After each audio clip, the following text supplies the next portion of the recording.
لیکن میں دو مصروں سے ان تمام اہل علم اہل نظر کی بارگاہ میں خراج عقیدت پیش کرنا چاہتا ہوں کہ یہ بزم میں ہے جام جم نہیں، یہ بزم میں ہے جام جم نہیں، یہاں کوئی کسی سے کم نہیں، اور شکار ماہ کے تسخیر آفتاب کروں، کسے میں ترک کروں، کس کا انتخاب کروں۔ یقیناً ہمارے تمام علماء اور اہل منبر ہمارے نزدیک مخدوم اور بڑے عزت کے لائق اور محترم ہے۔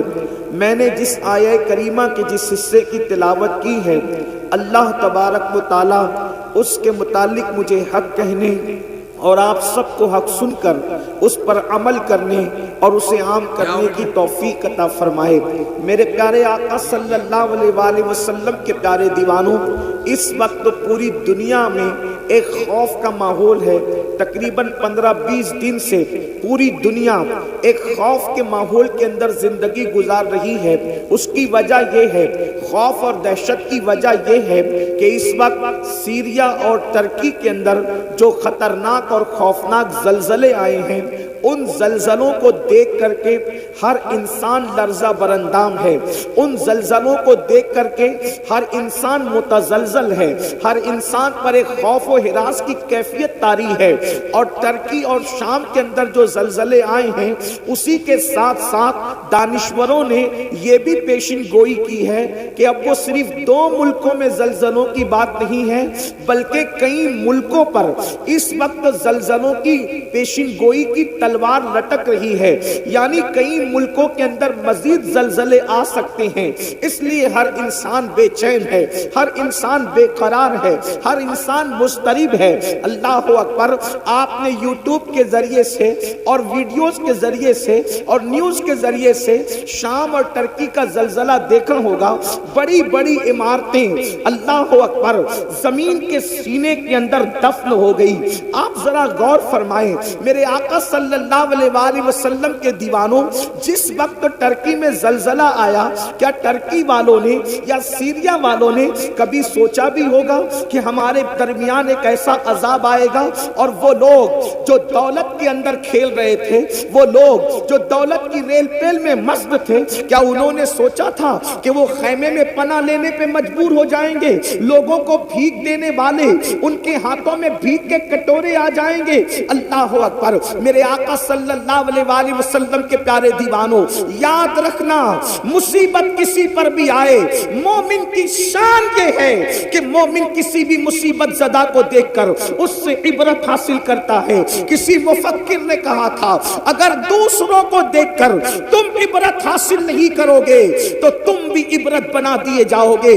قرآن کہتا ہے، فَاعْتَبِرُوا يَا أُولِي الْأَبْصَارِ، اے آنکھ والو عبرت حاصل کرو۔ آنکھیں پکچر کے پوسٹر کے لیے نہیں دی گئی ہے، آنکھیں فلموں کے لیے نہیں دی گئی ہے، آنکھیں گندی پکچروں کے لیے نہیں دی گئی ہے، آنکھیں آوارگی کے لیے نہیں دی گئی ہے۔ قرآن کہتا ہے، آنکھیں اللہ نے تمہیں عبرت کے لیے دی ہے۔ ایک سے ایک ویڈیو کو شیئر کرنے والوں، کبھی غور بھی کیا ہوتا، کبھی سوچا بھی ہوتا؟ اللہ اللہ! ترکی اور سیریا کے اندر جو زلزلے آئے ہیں، انہوں نے کبھی سوچا ہوگا ان کے کتنے خوبصورت مکانات ہیں، ان کے کتنے اونچے اونچے مکانات ہیں، ان کے کتنے اچھے اچھے مکانات ہیں، لیکن دیکھ لو سرد موسم کے اندر اب خیموں میں پناہ لینے پر مجبور ہے۔ اللہ اکبر! میں یہ نہیں کہتا جن پر مصیبت آئی ہے وہ سب پاپی ہے، یہ نہیں کہتا جن پر تکلیف آئی وہ سب مجرم ہے، لیکن یاد رکھنا، یہ بات آپ بھی کہتے ہو، عام بول چال میں ہم بھی کہتے ہیں، ہمارے علماء بھی کہتے ہوں گے کہ گیہوں کے برابر گھن بھی پسے جاتے ہیں۔ اللہ اکبر! اب آئیے، زلزلے کیوں آتے ہیں؟ زلزلے آنے کی وجہ کیا ہے؟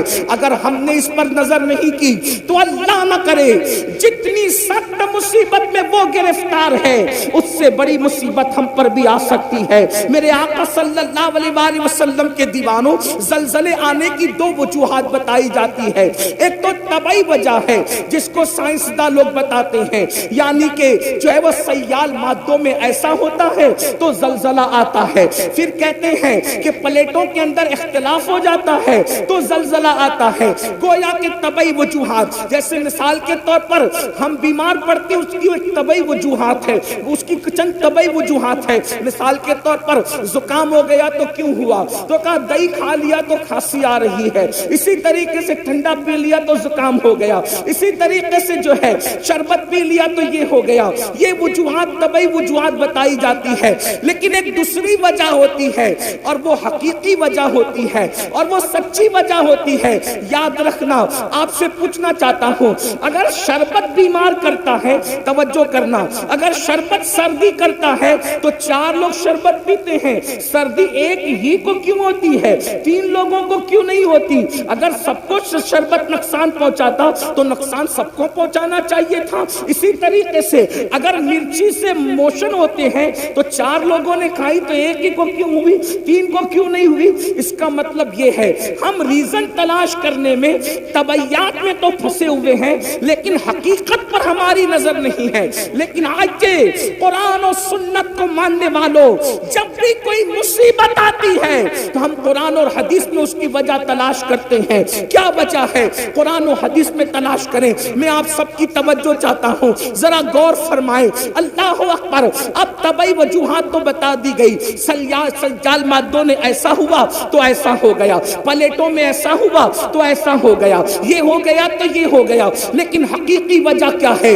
اب حقیقی وجہ قرآن بیان کرتا ہے، اس کو دل کے کانوں سے سننا۔ اللہ پاک ارشاد فرماتا ہے وَمَا أَصَابَكُم مِّن مُّصِيبَةٍ فَبِمَا كَسَبَتْ أَيْدِيكُم، کہ تم پر جو بھی مصیبت آتی ہے وہ تمہارے ہاتھ کی کمائی ہے، وہ تمہارے گناہوں کی وجہ سے آتی ہے، وہ تمہارے جرائم کی وجہ سے آتی ہے۔ پتہ چلا ہم پر جو بھی مصیبت آتی ہے وہ گناہ کی وجہ سے آتی ہے۔ اس آیہ کریمہ کی تفسیر میں مفسرین لکھتے ہیں کہ اگر مومن کو کانٹا بھی چبھتا ہے اس کے گناہ کی وجہ سے چبھتا ہے، مومن کو ٹھوکر بھی لگتی ہے اس کے گناہ کی وجہ سے لگتی ہے۔ پتہ چلا اگر مسلمان گناہ کرنا چھوڑ دے تو وہ اتنا سیف ہو جائے گا کہ اس کو کبھی ٹھوکر بھی نہیں لگ سکتی، زلزلے آنا تو دور کی بات ہے۔ گناہ چھوڑتے چلے جاؤ، عیش کی زندگی گزارتے چلے جاؤ، راحت کی زندگی گزارتے چلے جاؤ، آرام کی زندگی گزارتے چلے جاؤ۔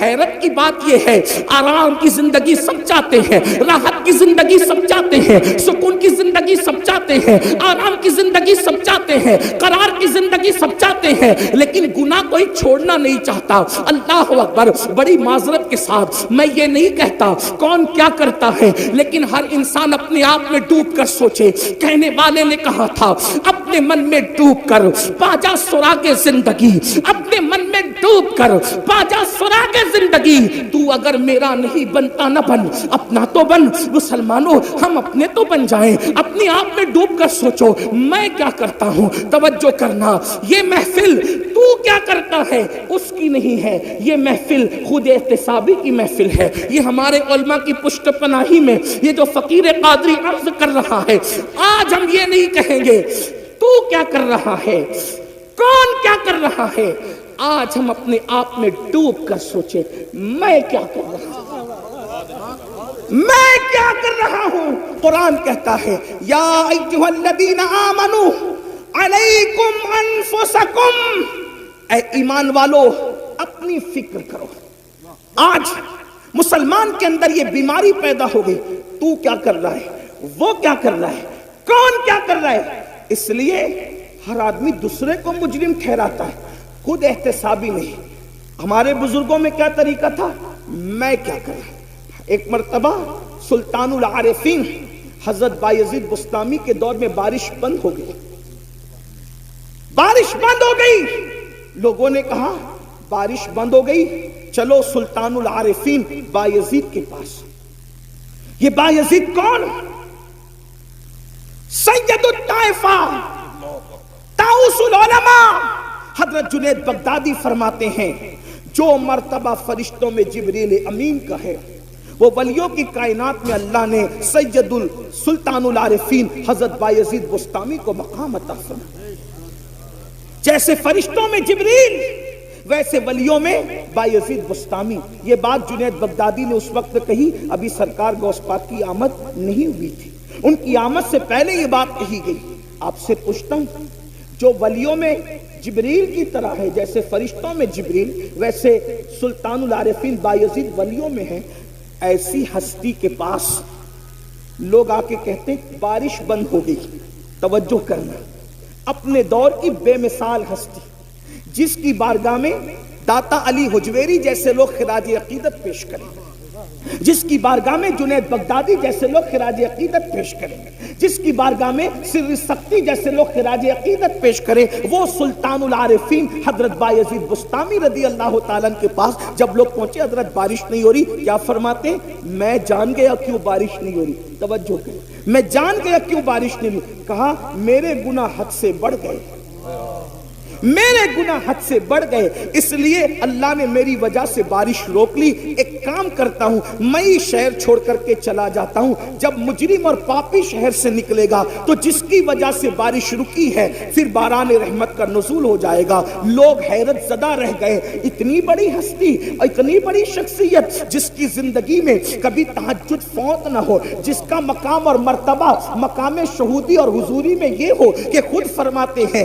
ایک لمحہ بھی جلوے یار اگر نظروں سے اوجل ہو جائے تو میں اپنے آپ پر کفر کا فتویٰ دے دوں. اندازہ تو فرمائے یہ مقام حضوری کی منزل پر فائز ہیں اور حال کے کہتے ہیں میرے گناہ بڑھ گئے اس لیے میں شہر چھوڑ کر کے جاؤں گا، میری وجہ سے بارش رک گئی ہے، باران رحمت کا نزول ہوگا. اور سلطان العارفین جیسے ہی شہر چھوڑ کے نکلے، اللہ کو عاجزی کی یادہ اتنی پسند آ گئی، لوگوں کے استسقاء اور دعاؤں سے بارش نہیں ہوئی، بایزید کی عاجزی کی برکت سے باران رحمت کا نزول ہو گیا.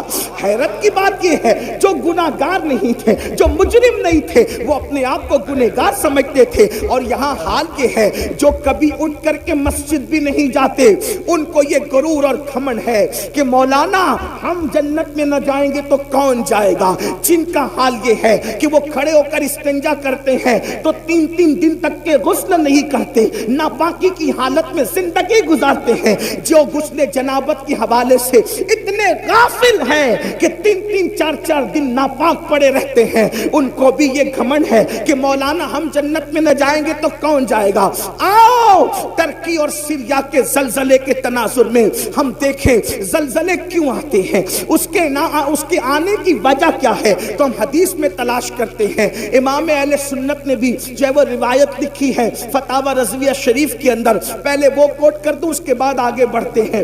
فرمایا گیا کہ ان زمین کی نسیں ہوتی ہے، زمین کی رگیں ہوتی ہے، زمین کی شریانیں ہوتی ہے. جس طریقے سے انسان کے جسم میں شریانیں ہیں، جس طریقے سے انسان کے جسم میں رگیں ہیں، اسی طریقے سے زمین کی بھی رگیں ہیں. اور یہ ساری رگیں ایک جو ہے وہ پہاڑ کی طرف بڑھتی ہے اور ایک پہاڑ کے اندر سمٹ آتی ہے اور اس کو کوہ قاف کہتے ہیں. اور وہاں پر وہ ساری رگوں کو کھڑا فرشتہ سمیٹ کر کے موجود ہے، اس کے ہاتھوں میں یہ رگیں ہیں، زمین کی رگیں، زمین کی شریانیں اس فرشتے کے ہاتھ میں ہے.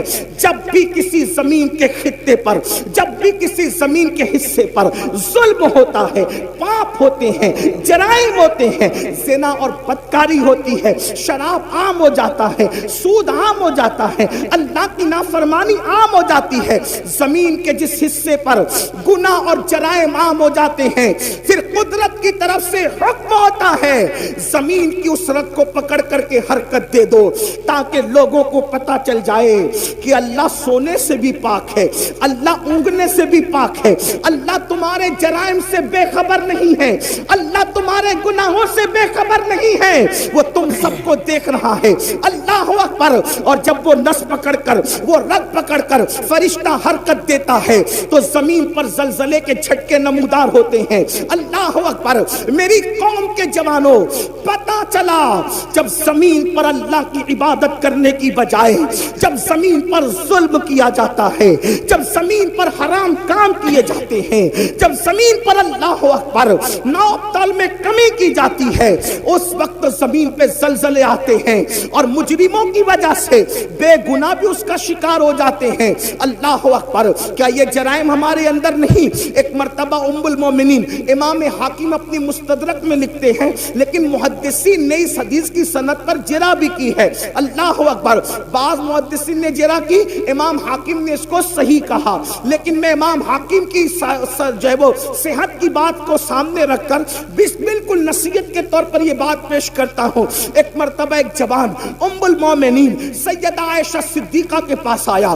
کون عائشہ صدیقہ؟ مفتی چار ملت۔ کون عائشہ صدیقہ؟ جس کے بستر پہ قرآن نازل ہوتا ہو۔ کون عائشہ صدیقہ؟ سینکڑوں صحابہ اور ہزاروں تابعین جس کے شاگرد ہوں۔ ان سے پوچھا امی جان یہ بتائیں کہ زلزلے کیوں آتے ہیں، زلزلے آنے کی وجہ کیا ہے؟ تو ام المومنین نے اس کی طرف سے چہرہ پھیر لیا۔ چہرہ پھیرنے کی وجہ یہ تھی کہ زلزلہ آنے کی وجہ اتنی نازک بیان کرنا چاہتی تھی کہ اس کے سامنے بیان نہیں کرنا چاہتی تھی۔ بیک گراؤنڈ حدیث کا یہی بیان کر رہا ہے۔ پوچھنے والے نے پوچھا تو اس کو بیان نہیں فرمایا، یعنی جب اس نے سوال کیا تو چہرہ پھیر لیا۔ لیکن اللہ اکبر، پھر حضرت عبداللہ نے پوچھا امی جان آپ بتائیں کہ زلزلہ کیوں آتا ہے اور زلزلہ آنے کی وجہ کیا ہے؟ تو اس وقت ام المومنین نے ان کو جواب دیا، حضرت عبداللہ کو جواب دیا، عبداللہ زلزلہ آنے کی وجہ یہ ہے جب عورتیں اس نیت سے گھر سے خوشبو لگا کر کے نکلتی ہے کہ لوگ ان کے حسن کے فریب میں مبتلا ہو جائیں، ان کی طرف راغب ہو۔ خوشبو لگا کر کے عورتیں اپنے گھروں سے اس لیے نکلتی ہے کہ لوگ ان کے فتنے میں مبتلا ہو۔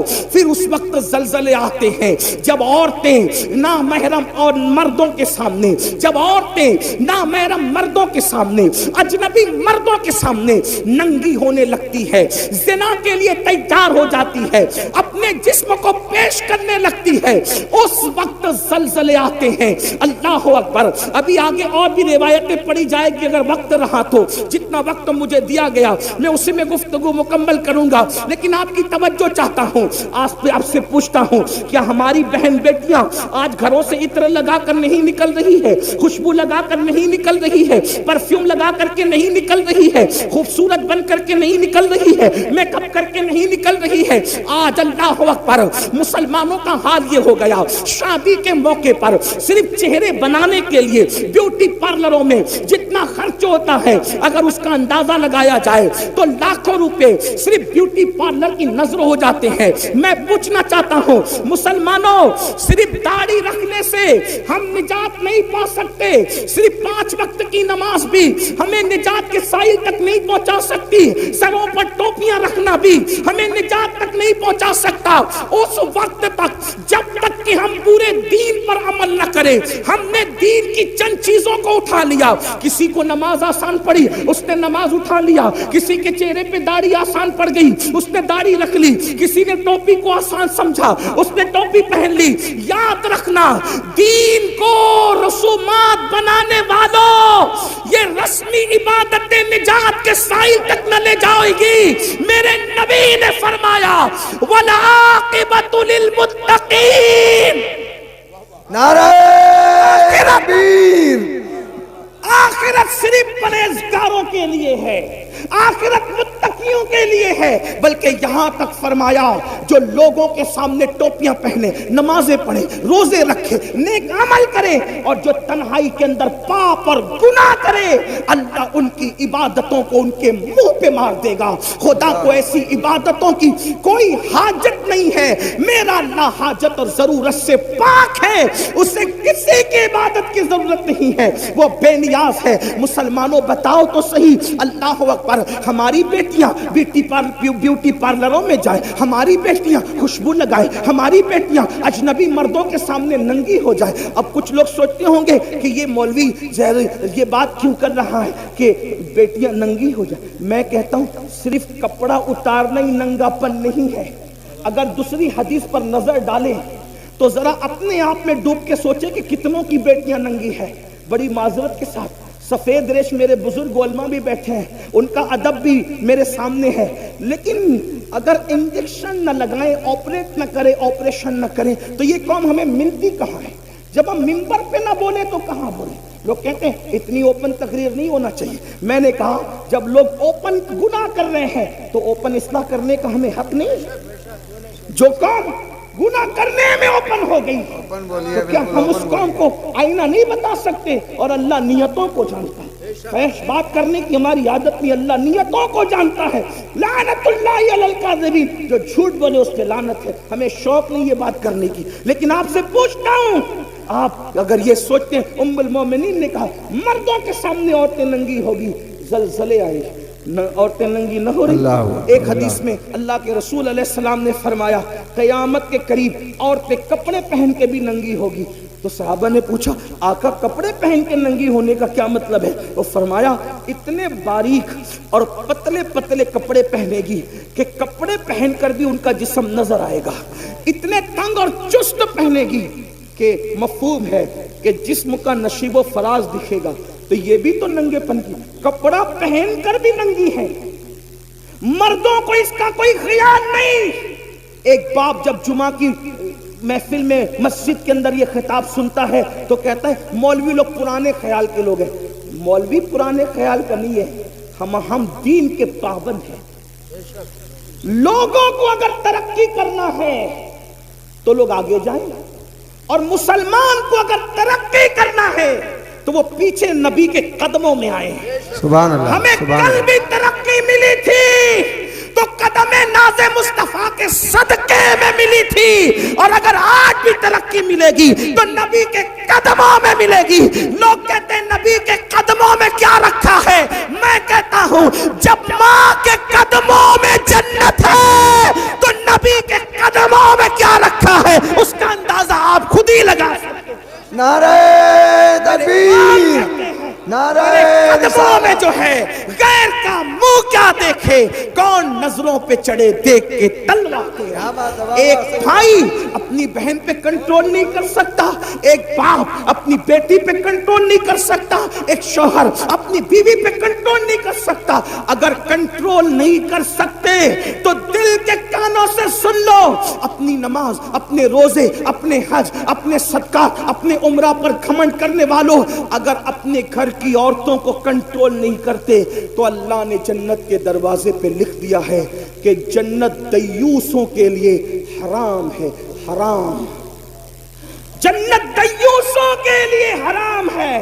صحابہ نے پوچھا آقا دیوس کون ہے؟ تو اللہ کے رسول علیہ السلام نے فرمایا جس کے گھر کی عورتیں بدی میں مبتلا ہوں اور وہ مرد معلوم ہونے کے بعد ان کو نہ روکے, جو عورتیں بازاروں میں بے پردہ جائیں اور وہ مرد معلوم ہونے کے باوجود ان کو نہ روکے, ایسے مرد دیوس ہے. دیوس اللہ نہ ان کا فرض قبول کرتا ہے, نہ ان کا نفل قبول کرتا ہے, نہ ان کی دعائیں قبول کرتا ہے, نہ ان کی نمازیں قبول کرتا ہے. میرے پیارے آقا علیہ السلام کے پیارے دیوانوں, ام المومنین فرماتی ہے پہلی وجہ تو یہ ہے. دوسری وجہ, جب ناپ تول میں کمی کی جائے گی تو زلزلے آئیں گے. ام المومنین ناپ تول میں کمی. اب ناپ تول میں کمی پر بہت اچھی تشریح کی ہے حکیم الامت حضرت علامہ مفتی احمد یار خان نعیمی رحمت اللہ علیہ. ناپ تول میں کمی پر ہمارا دماغ یہیں آ کے اٹک جاتا ہے کہ سبزی ناپ تول ہوا, سبزی میں ناپ تول ہوئی تو کسی نے کمی کر دی تو زلزلہ آئے گا. یہ بھی ہے, اس کا تو انکار ہی نہیں, تو سب سمجھ گئے. ناپ تول میں کمی کا کیا مطلب؟ اللہ قرآن مقدس میں فرماتا ہے ناپ تول میں کمی نہ کرو, وَلَا تُخْسِرُوا الْمِيزَانَ. سبحان اللہ. ناپ تول میں کمی نہ کرو, اس میں خسارہ نہ کرو, اس میں کمی نہ کرو. کیا مطلب؟ ناپ تول میں کمی نہ کرنے کے کئی معنی ہے. ایک معنی یہی تو بات ہے, جب غالب اور اقبال کے کلام کے اتنے معنی نکل سکتے ہیں تو پھر مصطفیٰ جان رحمت کی حدیث کے اس کے کتنے معنی نکل سکتے ہیں. اسی کو تو میرے امام کہتے ہیں نا، میں نثار تیرے کلام پر ملی یوں تو کس کو زبان نہیں. وہ سخن ہے جس میں سخن نہ ہو، وہ بیاں ہے جس کا بیاں نہیں. اور فصحا عرب کے بڑے بڑے تیرے آگے یوں ہے دبے لچے، کوئی جانے منہ میں زبان نہیں بلکہ جسم میں جان نہیں. حدیث کی تشریح ہو رہی ہے حکیم الامت کی زبانی، اور میں اس کو بطور مفہوم پیش کروں. ناپ تول میں کمی ہوتی ہے تو زلزلے آتے ہیں. تو ناپ تول میں کمی کا ایک مطلب تو یہ ہوا کہ ہم سبزی بیچ رہے ہوں، دودھ بیچ رہے ہوں وغیرہ وغیرہ، جو ناپ کے اس میں کمی نہ کرو.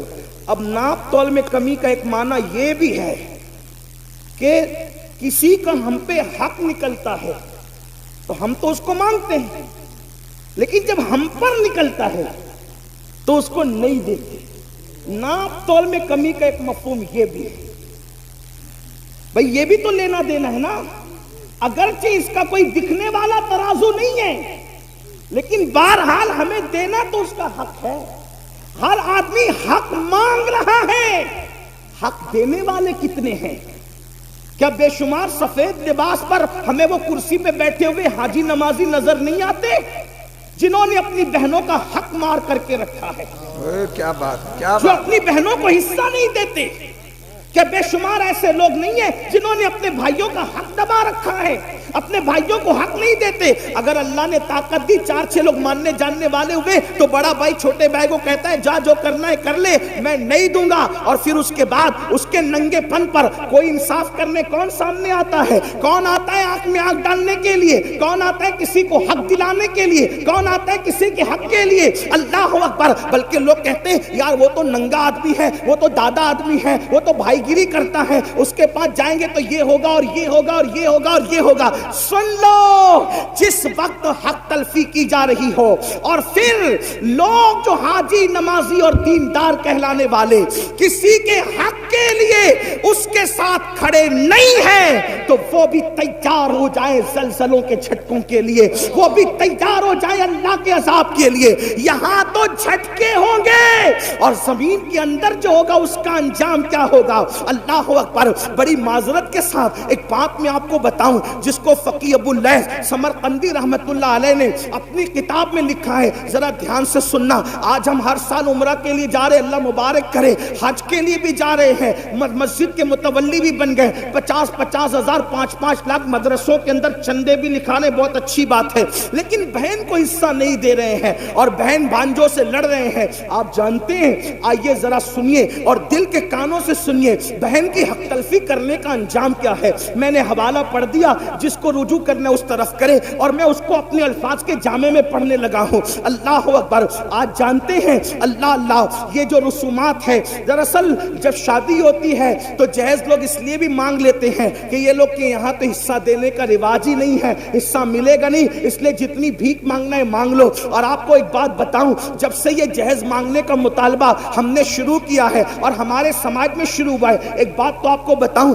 ہمارے مذہب میں تو کفن مانگنے کی بھی اجازت نہیں ہے. توجہ کریں، ہمارے مذہب میں تو کفن مانگنے کی بھی اجازت نہیں ہے. آخر وہ کون سے سنی اور کیسے مسلمان ہے کہ جو جہیز مانگنے کے لیے نکلے ہیں؟ ہمارے مذہب کا حال تو یہ ہے، اگر ایک چادر پرانی گھر میں پڑی ہوئی ہے اور اللہ اکبر باپ مر گیا ہے تو اسلامی غیرت کہتی ہے 3 مسنون کفن کی ضرورت نہیں ہے. اگر ایک ہی پرانی چادر تیرے پاس موجود ہے تو اپنی غیرت کا سودا کسی کے دروازے پہ مت کرنا. ایک ہی چادر میں لپیٹ کر غیرت کے ساتھ اپنے باپ کو دفن کر دینا. اب بھی تجھے بھیک مانگنے کی اجازت نہیں. جس مذہب میں باپ کے کفن کے لیے بھیک مانگنے کی اجازت نہ ہو، ایک کپڑا موجود ہوتے ہوئے، کفایت کا کپڑا موجود ہوتے ہوئے، اس مذہب کے اندر آخر جہیز مانگنے کی اجازت کیسے ہو سکتی ہے؟ اس مذہب کے اندر کار مانگنے کی اجازت کیسے ہو سکتی ہے؟ اس مذہب کے اندر اللہ اکبر بائک مانگنے کی اجازت کیسے ہو سکتی ہے؟ اور یاد رکھنا، آج لوگ کہتے ہیں مولانا مسلمانوں کی بیٹیاں غیروں کے ساتھ بھاگ رہی ہے. آج لوگ کہتے ہیں مولانا مسلمانوں کی بیٹیاں غیروں کے ساتھ بھاگ رہی ہے، مسلمانوں کی بیٹیاں لوجوں میں بک رہی ہے، مسلمانوں کی بیٹیاں سگنلوں پہ برقع پہن کے بھیک مانگ رہی ہے. میں پوچھتا ہوں ذمہ دار کون کون ہے؟ بڑی معذرت کے ساتھ جو یا کہ غیرت مند مسلمانوں، اگر تمہارے دلوں میں عشق مصطفیٰ ہے، اگر تمہارے دلوں میں محبت رسول ہے، اگر تمہارے دلوں میں الفت رسول ہے، اس عشق مصطفیٰ کا واسطہ دے کر پوچھنا چاہتا ہوں، بیٹیاں لوجوں میں کیوں بک رہی ہے؟ بیٹیاں سگنلوں پہ بھیک کیوں مانگ رہی ہے؟ بیٹیاں مرتد کیوں ہو رہی ہے؟ اوروں کا ہاتھ پکڑ کر کیوں جا رہی ہے؟ ذمہ دار کون ہے؟ کیا وہ بیٹی جس نے کسی کا ہاتھ تھام لیا صرف وہ ذمہ دار ہے؟ نہیں نہیں، بلکہ ذمہ دار ہم سب ہیں، ذمہ دار پورا معاشرہ ہے۔ اس کی وجہ نعرہ تکبیر، نعرہ رسالت، حضرت مفتی محمد اسماعیل صاحب قبلہ، نعرہ تکبیر۔ تشریف رکھیں، بیٹھ جائیں، حضرت کا استقبال کر لیں، درود شریف پڑھ لیں آپ لوگ۔ اللہم صلی علی سیدنا مولانا محمد معدن الجود والکرم وآلہ وصحبہ وبارک وسلم صلاۃ و سلام علیک یا رسول۔ ایک بار سب مل کے اور درود شریف پڑھ لیں آپ۔ اللہ رب محمد صلی اللہ علیہ وسلم۔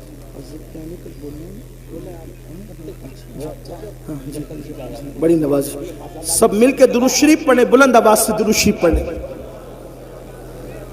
آپ سے گزارش ہے کہ اگر آپ ڈسٹرب نہیں کریں تو بڑی نوازش آپ سب کی بڑی نوازش، ایک بار آپ سب بھی درود شریف۔ حضرات آپ دیکھ رہے ہیں کہ اللہم صلی علی سیدنا و مولانا محمد معدن الجود والکرم۔ ڈاکٹر شفیق الرحمان بخش صاحب ایم پی سنبل تشریف لے آئے ہیں۔ ایک بار پھر درود شریف پڑھنے آپ۔ اللہ رب محمد صلی اللہ علیہ وسلم، نحن عباد محمد صلی اللہ علیہ وسلم، صلاۃ و سلام علیک۔ میں گفتگو شروع کر دوں پھر سے؟ آپ کی اجازت ہے؟ آپ توجہ میری طرف رکھے ہوئے، ایک بار ذرا پھر درود شریف پڑھیں، بلند آواز سے پڑھیں۔ اللہم صلی علی سیدنا و مولانا محمد معدن الجود والکرم وآلہ وصحبہ وبارک وسلم صلاۃ و سلام علیک یا رسول اللہ صلی اللہ علیہ وآلہ وسلم۔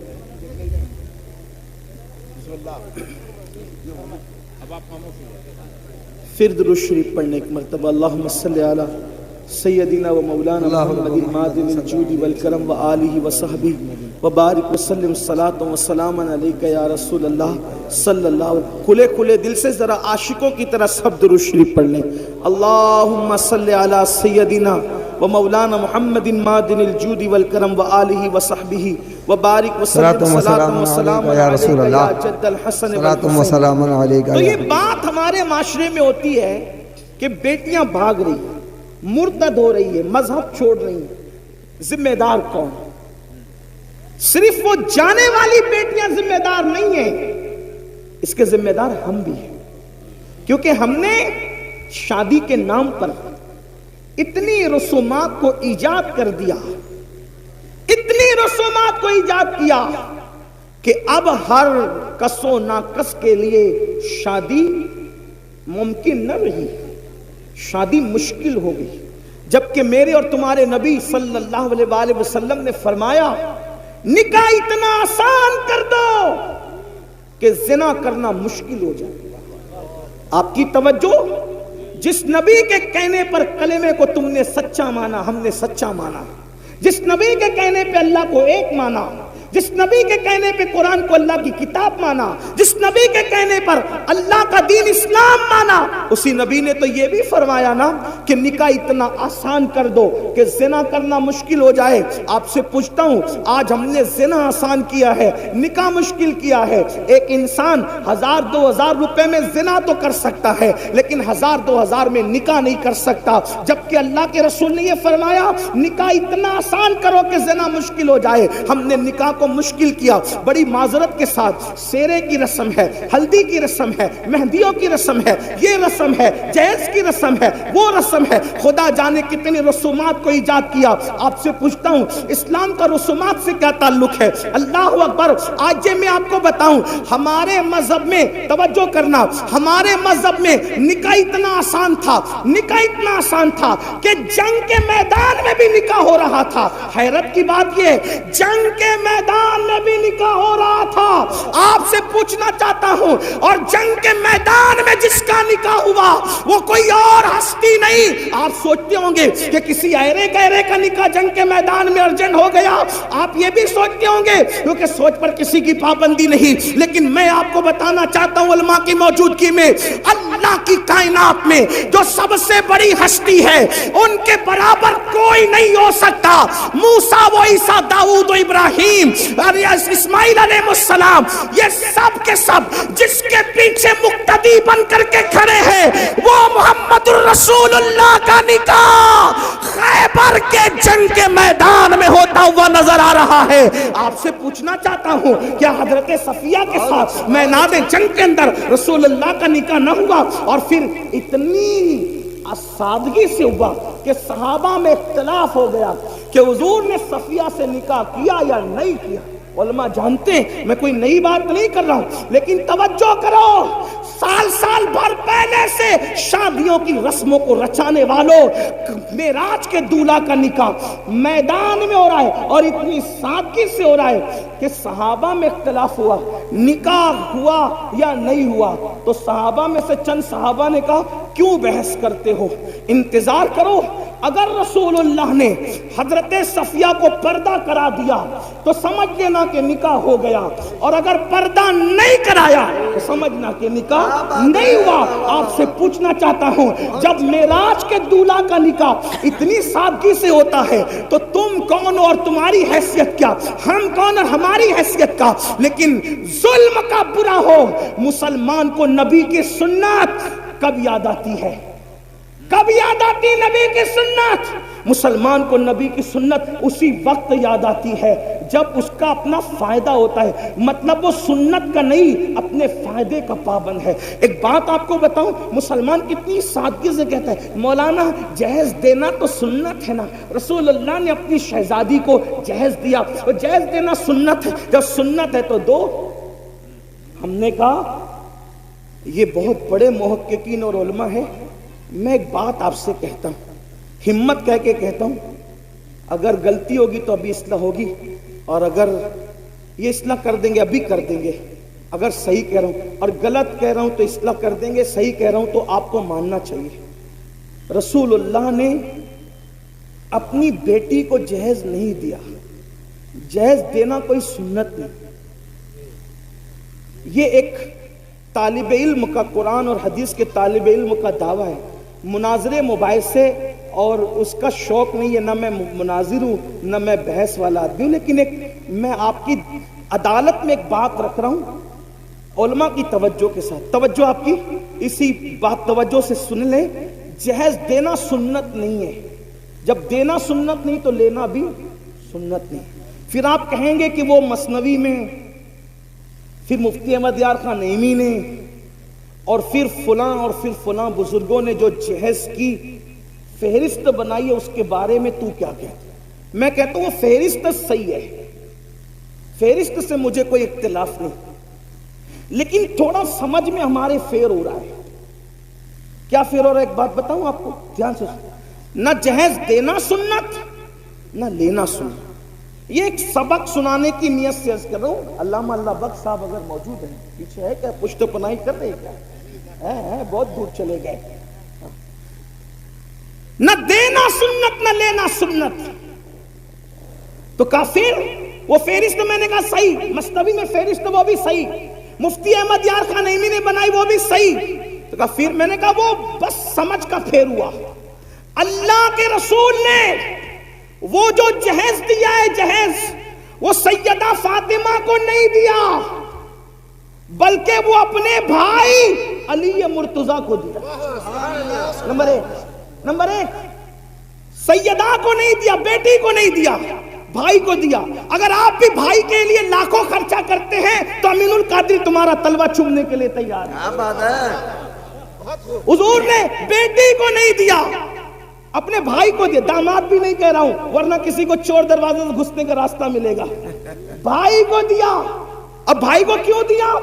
اس لیے کہ حضرت ابو طالب کثیر العیال تھے, اور ان کی غربت کا احساس تھا رسول اللہ کو تو فرمایا اپنے چچا عباس سے کہ تمہارے بھائی کثیر العیال ہیں تو ان کے کچھ بچے ہم اپنی ذمے پہ لے لیتے ہیں اور ان کی پرورش ہم کرتے ہیں. تو حضرت جعفر کو حضرت عباس نے لے لیا اور علی مرتضیٰ کو بچپن سے رسول اللہ نے اپنی پرورش میں لے لیا. تو گھر میں رسول اللہ نے رکھا, بچپن سے نبی نے پالا, نبی نے پلا, نبی نے بڑھایا, نبی نے پرورش کی. اب بتاؤ جس کے گھر میں علی پلے ہیں تو اب علی مرتضیٰ کا خود کا گھر نہیں تھا, اب شادیوں کے علی نئے گھر میں جا رہے ہیں. تو جس نے پالا تھا, جس نے پوسا تھا, جس نے بڑا کیا تھا, جس نے تربیت کی تھی, اگر بفرض محال علی مرتضیٰ کا نکاح سیدہ فاطمہ کے ساتھ نہ بھی ہوتا اور علی کا نکاح کسی اور کے ساتھ ہوتا تو بھی علی مرتضیٰ کا گھر سجانے کی ذمہ داری تو اسی کی تھی نا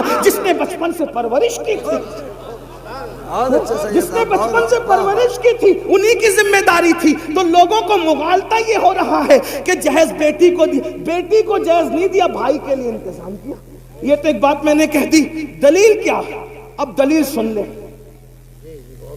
ایک کھجور, توجہ, ایک کھجور کسی ماں یا باپ کے پاس آئے اور وہ دو بچوں میں برابر برابر تقسیم نہ کرے تو اللہ کے رسول فرماتے کھجور کی غلط تقسیم کرنے پر بھی اللہ کو جواب دینا پڑے گا. بچوں کے ساتھ برابری کا یہ حق ہے. اس کو ایک مرتبہ بوسہ لیا تو دوسرے بچے کا حق ہے کہ اس کو بھی ایک بار لے لے. جو مذہب بوسہ لینے میں برابری دیتا ہو بچوں کے لیے, تو اب سنیں, میرے نبی کی ایک بیٹی تو نہ تھی نا. ہمارے عقیدے میں, اہل سنت کے عقیدے میں نبی کی کتنی شہزادیاں ہیں؟ 4. کتنی ہیں؟ جو مل کے بولے کتنی ہیں؟ اور 4 مانو, کیونکہ دوسرے ہیں جن کو 4 ہضم نہیں ہوتی. کچھ ایسے ہیں جن کو 4 سے ہی نفرت ہے. جی جی سبحان اللہ. نہ 4 خلفاء مانتے ہیں, نہ 4 شہزادیاں مانتے ہیں, انہیں تکلیف ہے اور وہ پورا زور لگا رہے ایک ہے, ایک ہے, ایک ہے. ہم نے کہا 4 ہیں, ہمارے پاس قرآن سے دلیل. ہمارے پاس دلیل کہاں سے؟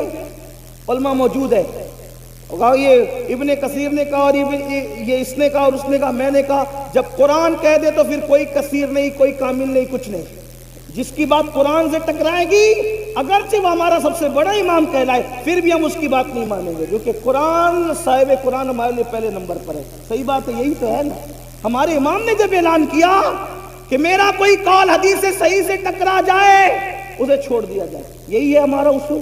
اب قرآن کیا کہتا ہے؟ یا ایھا النبی, توجہ, قرآن کہہ رہا ہے جو نبی کی 4 بیٹیاں نہیں مانتے نا ان کی طرف توجہ دلانا چاہتا ہوں. یا ایھا النبی, اے نبی, قل لازواجک وبناتک ونساء المؤمنین, اے محبوب آپ فرما دے, اے نبی آپ کہہ دے کس سے؟ لازواجک, اپنی بیویوں سے, وبناتک, اپنی بیٹیوں سے. چھوٹا سا بھی عربی کا طالب علم ہو تو وہ جانتا ہے عربی زبان کی بلاغت اور وسعت یہ ہے کہ عربی کے یہاں واحد جمع نہیں ہے صرف, بلکہ واحد ہے, تثنیہ ہے, پھر جمع قلت ہے, جمع کثرت ہے. صحیح. اب قرآن یہ بتا رہا ہے اگر ایک بیٹی ہوتی تو قرآن کیا کہتا؟ کل ازواجک و بنتک, لیکن قرآن بنتک نہیں کہہ رہا ہے, کیا کہہ رہا ہے؟ بناتک. واحد بھی نہیں ہے, تثنیہ بھی نہیں ہے, بلکہ جمع ہے. اب اگر اس کو جمع قلت بھی مان لیا جائے تو کم سے کم 3 ماننا پڑے گا. آپ کم سے کم تو آپ کو 3 ماننا پڑے گا. 3 سے کم پر تمہاری جان نہیں چھوٹ سکتی. اس سے پتا چلا جب قرآن نے کہہ دیا وَبَنَاتِكَ, آپ اپنی بیٹیوں کو حکم دے تو ماننا پڑے گا نبی کی 1 نہیں تھی بلکہ نبی کی 3 سے زائد بیٹیاں. اب جب یہ مان گئے, اس پہ کوئی تفصیل بات نہیں کرتا, علماء جانتے ہیں, آپ کو مزید وہ سمجھا دیں گے. تو جب نبی کی 4 بیٹیاں ہیں اور آپ کہتے ہیں سیدہ فاطمہ کو جہیز دیا, کس کو جہیز دیا؟ تو آپ کو یہ بھی ماننا پڑے گا سیدہ زینب بنت محمد کو بھی جہیز دیا. آپ کو یہی ماننا پڑے گا سیدہ رقیہ بنت محمد کو بھی جہیز دیا. آپ کو یہ بھی ماننا پڑے گا سیدہ ام کلثوم بنت محمد کو بھی جہیز دیا. تو اب اگر آپ سیدہ فاطمہ کا جہیز ثابت کرتے ہو تو آپ کی یہ ذمہ داری ہے کہ حضرت زینب، حضرت رقیہ، ام کلثوم کا بھی جہیز آپ ثابت کر کے بتائیں کہ حضور نے کیسے جہیز دیا. اور یہ بات یاد رکھنا، جب ان کو نہیں دیا تو پھر نبی کے انصاف سے یہ بعید ہے کہ جو نبی بوسہ لینے میں برابری کی بات کرے، جو نبی کھجور کی تقسیم میں برابری کی بات کرے.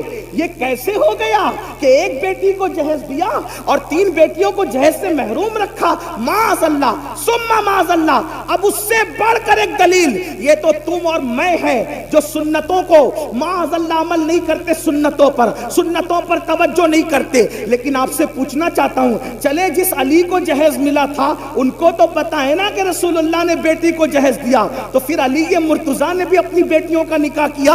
حضرت علی مرتضیٰ کی بھی بیٹی ہے، حضرت زینب بنت علی، حضرت رقیہ بنت علی، حضرت ام کلثوم بنت علی. مولا علی کی ایک بیٹی نہیں ہے، مولا کائنات کی تو کم سے کم 7 اور 9 بیٹیاں بتائی جاتی ہے. تو جس علی نے نکاح کے وقت اپنے سسر سے جہیز لیا اپنی بیوی کی شکل میں، اپنی بیوی کے جہیز کی شکل میں، تو آپ سے پوچھتا ہوں اس علی مرتضیٰ نے جب جہیز لیا تو اپنی کس بیٹی کی شادی پر انہوں نے جہیز دیا؟ یہ بھی آپ کو ثابت کرنا پڑے گا. اور دوسری بات، وہ صدیق اکبر افضل البشر بعد الانبیاء بالتحقیق ابو بکر صدیق، وہ عبداللہ ابن عمر جو مسکرانے کی بھی سنت ترک نہیں کرتے تھے. ایک مرتبہ مسکرانے ایک صحابی، کسی نے پوچھا کیوں ہنس رہے ہو؟ کہا مجھے بھی نہیں پتا کیوں ہنس رہا ہوں، یہاں کھڑے رہ کر میرے یار نے مسکرایا ہے، بس میں بھی مسکرا رہا ہوں. حضرت عبداللہ ابن عمر اپنی امامے کے شملے کو درخت سے الجھا رہے. کسی نے کہا یہ کیا بچپنے کی حرکت ہے؟ وہ فرمایا بچپنے کی حرکت لوگوں کو لگا کرے،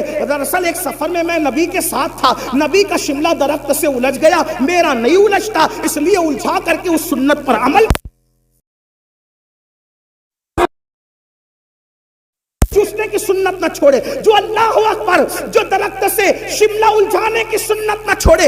ارے وہ سب تو اپنی جگہ، رسول اللہ نے جو کام کلی کیے بغیر کیا وہ بھی کلی کیے بغیر کر کے وہ کام سنت پر عمل کرتے نظر آ رہے ہیں. آپ سے پوچھنا چاہتا ہوں، وہ اتنے سنتوں کے پابند تھے، انہوں نے تو یہ بات کہی ہوتی کیا 1450 سال کے بعد ہندوستان میں یو پی والوں کو یہ سنت سمجھ میں آئی، بہار والوں کو یہ سنت سمجھ میں آئی، بنگال والوں کو یہ سنت سمجھ میں آئی؟ ابو بکر صدیق سیدہ فاطمہ کے نکاح رخصتی کے چشمدید گواہ ہے. اگر انہوں نے جہیز دیتے ہوئے رسول اللہ کو دیتا دیکھا ہوتا تو صدیق اکبر بھی تو اپنی بیٹی کو جہیز دیتے. صدیق اکبر نے جہیز نہیں دیا، فاروق اعظم نے جہیز نہیں دیا، عثمان غنی جیسے غنی اور مالدار نے جہیز نہیں دیا، اور آپ کہتے ہیں جہیز دینا سنت ہے.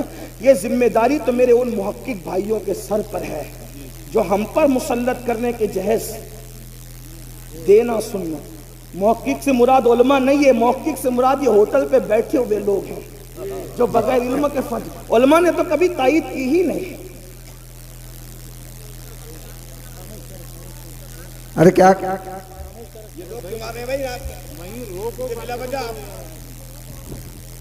علماء نے تو کبھی تائید کی ہی نہیں. دراصل یہ سارے خرافات کی تائید نفس کے غلام لوگ کر رہے ہیں. میری گزارش ہے آپ سے، اگر قوم کی بچیوں کی آبرو اور عزت سے تھوڑی بھی دلچسپی ہو،